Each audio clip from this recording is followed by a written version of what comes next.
At my grandfather's funeral, I noticed a little girl I had never seen before. When I asked my mother, she told me that the girl was her half-sister, my late grandfather's youngest daughter. His sudden passing had left the family grieving, but this child, with her complicated identity, became a problem no one wanted to deal with. She stood beside the coffin, staring blankly at the man inside, still too young to understand what death meant. Then she ran outside, and moments later came back holding a handful of small blue flowers. My mother whispered softly. They were his favorite. The girl tried to place the flowers in his hands, but his fingers would not close around them. Everyone watched in silence, their expressions cold and distant. I knelt beside her, helped her tuck the flowers between his palms, and together, we made sure they stayed there. After the funeral, the family gathered to decide her future. The elders all agreed she should be sent to an orphanage. That was when I said something that left everyone stunned. I would take her home with me. She looked up, her small hand clutching the corner of my shirt. Amid the disapproving voices, we began our life together. I wasn't ready to care for a child. Used to living alone, I felt lost when she woke me early asking for breakfast. I hid in the bathroom, wondering if I'd made a mistake.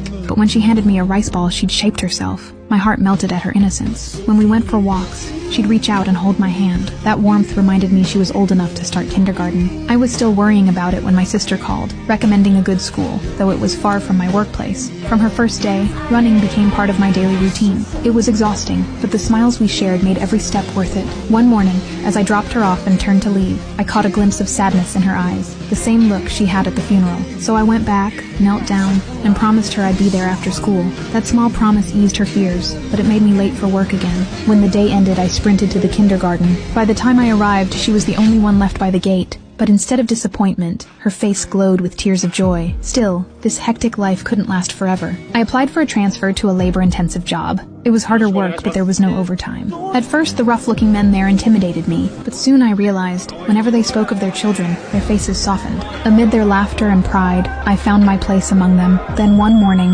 when I woke up, the sight before me left me completely speechless.